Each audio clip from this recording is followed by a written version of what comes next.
Hi guys, welcome to Cricket Chat with Venkatesh. Match number 50. Match number 50 is between Lucknow Super Giants and Royal Challengers Bengaluru. Match Vedika Ekana Stadium in Lucknow. ఈ match గెలిస్తే RCB table topper అవుతుంది. నిన్నే కదా SRH table topper అయింది. But SRH కంటే better net run rate ఉంది కాబట్టి వాళ్ళకి ఇప్పుడు ప్రస్తుతం 12 పాయింట్లు ఉన్నాయి, ఎస్ఆర్హెచ్కి 14 ఉన్నాయి. సో ఈ మ్యాచ్ గెలిస్తే వాళ్ళకి 14 పాయింట్స్తో వాళ్ళు టాప్లోకి వెళ్తారు. వెరాజ్ లక్నోకి ఛాన్స్ లేనట్టే, ఎందుకంటే 9 మ్యాచెస్లో వాళ్ళకి జస్ట్ 4 పాయింట్స్ ఉన్నాయి. రిమైనింగ్ 5 మ్యాచెస్ ఈ మ్యాచ్తో కూడా కలిపి వాళ్ళు గెలిస్తే, అన్ని గెలిచినా కూడా they will end up with 14 points. 14 పాయింట్స్తో ఇప్పుడు ప్లేఆఫ్స్కి వెళ్ళే అవకాశం కనపట్లేదు. నెట్ రన్ రేట్ కూడా వాళ్ళు చాలా పూర్గా ఉంది కాబట్టి they are almost out of the race. ఖచ్చితంగా పక్కా అని చెప్పలేం కానీ almost out of the race. So అది పరిస్థితి. అయితే Lucknow can spoil the party of RCB. ఇలాంటి సిచ్యుయేషన్లో టీమ్స్ చాలా డేంజరస్గా మారుతాయి, ఎందుకంటే వాళ్ళకి నథింగ్ టు లూజ్. చాలా ప్రెషర్లో ఉంది ఆ టీం. ఇప్పటివరకు పర్ఫామ్ చేయాలి, బ్యాటింగ్ కుదరట్లేదు. బౌలింగ్ బాగున్నా బ్యాటింగ్లో సమస్య. లాస్ట్ మ్యాచ్లో బౌలింగ్ ఫెయిల్, 228 ఎంతో చేశారు అగేన్స్ట్ ముంబై, దాన్ని డిఫెండ్ చేసుకోలేకపోయారు. సో ఐ థింక్ వాళ్ళకి బోల్డ్ అని ప్రాబ్లమ్స్ కనిపిస్తున్నాయి. టీం కూడా సెట్ కాలేదు. చాలా మార్పులు చేస్తున్నారు టీంలో. ఎంతమంది మార్పులు చేస్తున్నారు, ఎన్ని బ్యాటింగ్ ఆర్డర్లో ఎన్ని చేంజెస్ తీసుకొచ్చారు, కానీ ఏది కూడా కలిసి రాని పరిస్థితి. వరుసగా 6 డిఫీట్స్ వాళ్ళకి, 6 డిఫీట్స్ వచ్చినాయి.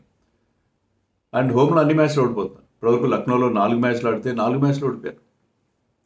సో హోమ్లో కూడా కలిసి రావట్లేదు. ఓవరాల్గా కూడా వాళ్ళకి లక్నోలో వాళ్ళ హోమ్ రికార్డ్ చాలా పూర్గా ఉంది. అలాంటి దారుణమైన పొజిషన్లో ఉన్నారు. కానీ ఇప్పుడు ఏంటంటే, ఇప్పుడు because they are out of the race, they can spoil the party of others. Party spoilers అయిపోతారు ఇలాంటి టైంలో. అది మనం ఐపీఎల్లో రెగ్యులర్ చూసేది. అందులో వాళ్ళకంటే నికోలస్ పురం లాస్ట్ మ్యాచ్లో ఫామ్లోకి వచ్చాడు. లైక్ జాష్ ఇంగ్లీష్ టీంలోకి ఆడాడు. Josh Inglis is a good player. So Josh Inglis రావడం, నికోలస్ పురం ఫామ్లోకి రావడం, ఇది టీంలో కొంత చేంజ్ తీసుకొచ్చే అవకాశం కూడా కనిపిస్తుంది. అందుకని ఆర్సీబీ చాలా జాగ్రత్తగా ఉండాలి ఈ మ్యాచ్లో. ఏమాత్రం లక్నోనే కదా 6 మ్యాచ్లు వరుసగా ఓడిపోయారని నెగ్లెక్ట్ చేస్తే కొద్దిగా ఈ మధ్య మనం చూసింది ఏంటంటే కొంత అలసత్వం, కొంత కాంప్లసెన్సీ కనిపించింది. టాప్ 4 టీమ్స్ అన్నీ కూడా వరుసగా ఓడిపోవడం మనం చూసాం. అలాంటిది కొంచెం ఎవరైనా లైట్గా తీసుకోవడం లాంటివి చేస్తే చాలా ప్రమాదం. అందుకని RCB has to be at the top of their game. ఆర్సీబీకి కూడా సమస్యలు ఉన్నాయి. Phil Salt is not available. Phil సాల్ట్కి ఫింగర్ ఇంజరీ ఉంది. ఆ ఇంజరీ కోసం అతను ఏకంగా ఇంగ్లాండ్ వెళ్ళిపోయి అక్కడ స్కాన్స్ చేయించుకుంటున్నాడు. అక్కడ టెస్టులు చేయించుకుని ఆ స్కాన్స్ వచ్చిన తర్వాత మళ్ళీ వెనక్కి వస్తాడు.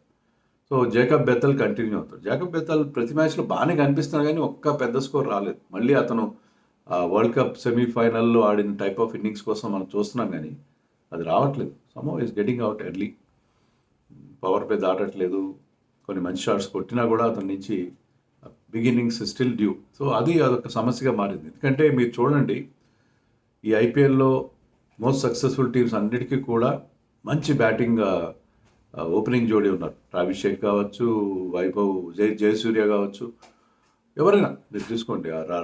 మిగతా టీంలు పంజాబ్ ప్రిప్ సిమ్రన్ అండ్ ప్రియాంక్ షారి, ఇట్లా ప్రతి టీంలో కూడా ఎవరైతే ఏ టీమ్స్ అయితే టాప్లో ఉన్నాయో వాళ్ళందరికీ కూడా మంచి మంచి బ్యాటింగ్ లైనప్స్ ఉండడం మనం చూసాం. కానీ ఆర్సీబీకి సాల్ట్ లేకపోవడంతో ఆ లోటు కనిపిస్తుంది. అది ఒక లోపం. తర్వాత Rajat Patidar started off season very well, అద్భుతంగా మంచి బీస్ట్ మోడ్లో కనిపించాడు. కానీ లాస్ట్ 3 మ్యాచెస్లో అతని స్కోర్స్ పడిపోయినాయి. సో లాస్ట్ ఇయర్ కూడా ఇలాగే జరిగినట్టుగా ఉంది. లాస్ట్ ఇయర్ కూడా స్టార్టింగ్ బాగా చేసిన తర్వాత అతని ఫామ్ కంప్లీట్గా డౌన్ అయిపోయింది. అదొక వరి. Jitesh Sharma is another worry. Jitesh Sharma is having a nightmare of a tournament. Keeping చేస్తున్నాడు బాగా, కానీ బ్యాటింగ్లో అతను కంటిన్యూస్గా అతని స్కోర్స్ రావట్లేదు.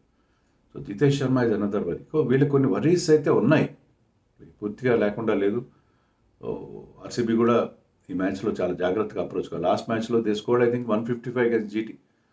అంత మంచి స్ట్రాంగ్ బ్యాటింగ్ లైనప్, ఒకరు కాకపోతే ఒకరు అప్ టు షెపర్డ్. వాళ్ళకి ఏంటంటే షెపర్డ్, కృణాల్ పాండ్యా గత సీజన్లో వాళ్ళంతా బ్రహ్మాండంగా సక్సెస్ అయ్యి టైటిల్ కొట్టడానికి కారణం ఏంటంటే ఒకరెవరైనా ఫెయిల్ అయినా ఇంకోళ్ళు దాన్ని కవర్ చేయడం. కృణాల్ పాండ్యా లాంటి వాళ్ళు కవర్ చేయడం, షెపర్డ్ లాంటి వాళ్ళు కవర్ చేయడం.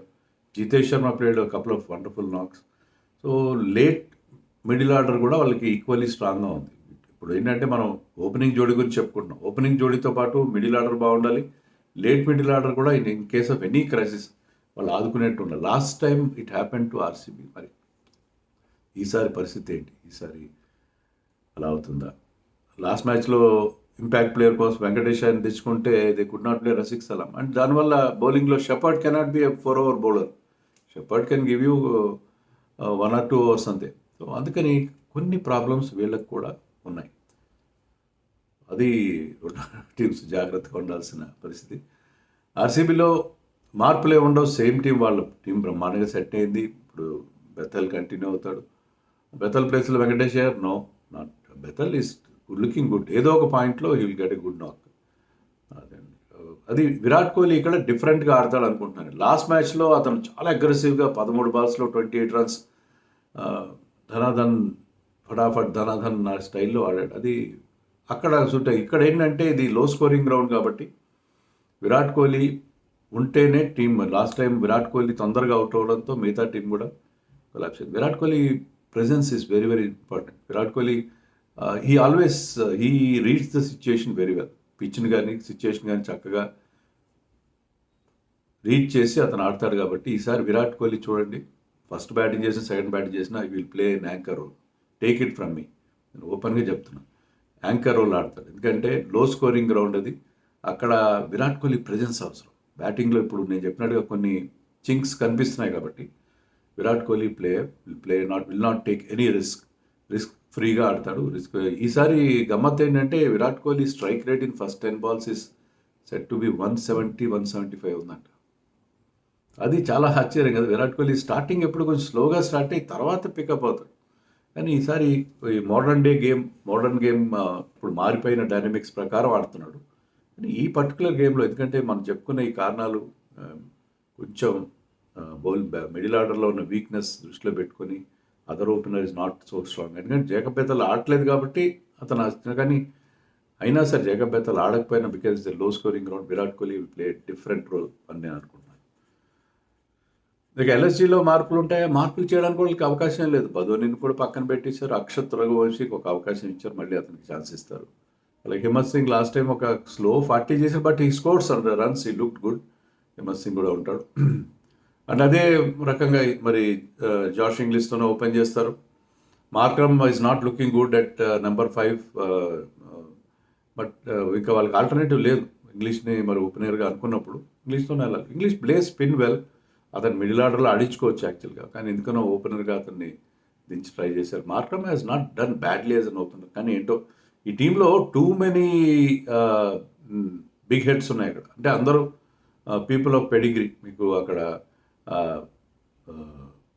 చాలా వాళ్ళ జస్టిన్ ల్యాంగర్ కానీ, కేన్ విలియమ్సన్ కానీ, that big man Australian. So వీళ్ళందరూ ఉన్నారు కాబట్టి చాలా చాలా టూ మెనీ హెడ్స్. వాళ్ళు రకరకాల ఆలోచనలు, రకరకాల మార్పులు, షఫ్లింగ్, చాపింగ్ అండ్ చేంజింగ్ ఇవన్నీ జరుగుతున్నాయి. దానివల్ల మీకు ఆ టీంకి ఆ రిజల్ట్స్ రావట్లేదు. సో సేమ్ టీంతో వాళ్ళు వెళ్ళే అవకాశం ఉంది అలాంటి మార్పులు లేకుండా. అయితే ఆవేష్ ఖాన్ ఆడిస్తారా? Avesh Khan, Rohit Sharma went after Avesh Khan. Last మ్యాచ్లో ఆవేష్ ఖాన్ మీద విరుచుకుపడ్డాడు Rohit Sharma. But I think Avesh Khan is a favourable matchup against Virat Kohli. 4 సార్లు అవుట్ చేసిన రికార్డు ఉంది. దానికోసం అతన్ని కంటిన్యూ చేస్తారు. చూడాలి, we have to wait and see. So వాళ్ళ టీంలో ఎలాంటి మార్పులు ఉండకపోవచ్చు. They have the choice of playing Mayank Yadav, somebody like Mayank Yadav he's got extra space. లేకపోతే ఎక్స్ట్రా స్పిన్నర్ కూడా ఆడించుకోవచ్చు. చూడాలి మరి ఏం చేస్తారు. షాబాజ్ని ఆడించుకుంటే వాళ్ళకి బ్యాటింగ్లో కొంత ఎక్స్ట్రా స్ట్రెంత్ వస్తుంది. షాబాజ్ని in place of Avesh Khan ఆడించుకుంటే, ఎందుకంటే they are always playing with 4 tailenders. Long tail ఉండిపోతున్నారు. ఆ లాంగ్ టైల్ లాస్ట్ మ్యాచ్లో కూడా Shahbaz was seen ready to come as an impact player. Pitch ఇక్కడ ఇంతవరకు లక్నోలో 4 IPL మ్యాచ్లు జరిగితే ఈ సీజన్లో 4 మ్యాచ్ల్లో కూడా కనీసం 170 రాదు. 164 ఈజ్ ద హైయెస్ట్. 150 ఒక 140 వచ్చినాయి. ఒక మ్యాచ్ సూపర్ ఓవర్కి వెళ్ళింది పీకేఆర్తో. సో ఇక్కడ మీకు బిగ్ స్కోర్స్ రావు. పిచ్ అలాగే ఉంటుంది. బ్లాక్ సాయిల్ అయినా, రెడ్ సాయిల్ అయినా, మిక్స్డ్ సాయిల్ అయినా, not very high scoring. And dimensions, ground size probably one of the largest grounds in the country.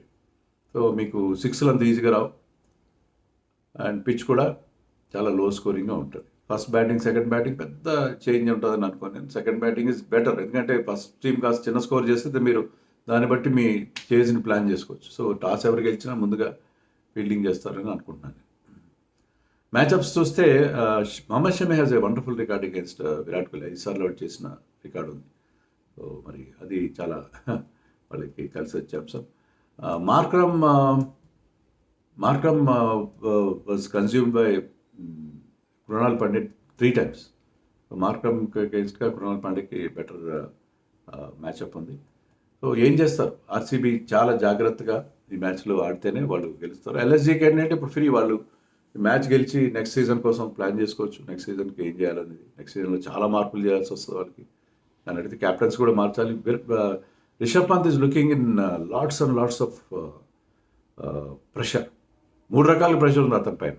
అతనికి రన్స్ రావట్లేదు, నెంబర్ 1 ఆ ప్రెషర్. రెండోది టీం గెలవట్లేదు, క్యాప్టెన్గా టీంని గెలిపించలేకపోతే ఆ ప్రెషర్ ఉంది. మూడోది ప్రైస్ ట్యాగ్ ప్రెషర్, 27 కోట్లు. అంటే మ్యాచ్కి అతనికి ఎవ్రీ మ్యాచ్కి శాలరీ ఎంత ఉంది, almost 2 crores. 14 into 2 is 28. So అన్ని రకాల ప్రెషర్లో ఉన్నాయి. అందుకే అతను చాలా చిర్పీగా ఉంటాడు బిహైండ్ స్టంప్స్, రకరకాల జోక్స్ చేస్తాడు, చాలా ఫ్లేంబాయింట్గా ఉంటాడు కదా. అలా కనబట్టలేదు ఈ సీజన్లో. అతను మాట్లాడడం కానీ, అతని బాడీ లాంగ్వేజ్ కానీ, బిహైండ్ ద స్టంప్స్ అతని చాలాసార్లు ఏం చేస్తారు కామెంటేటర్స్, కామెంటరీ మానేసి అతని పట్ల ఇండియాకి ఆడుతున్నారు, అతని బిహైండ్ ద స్టంప్స్ అతను మాట్లాడే మాటల్ని వినడం అనేది చూసాం మనం. కానీ ఈసారి అది వినపట్లేదు కదా, it's become silent. So Rishabh పంత్కి క్యాప్టెన్సీ కుదరట్లేదేమని నాకు అనిపిస్తుంది. I could be wrong. So let's see, LSG ఏమైనా మరి పార్టీ స్పాయిలర్గా ఉంటుందా, లేకపోతే ఆర్సీబీ టేబుల్ టాపర్ అవుతుందా, లెట్ us see.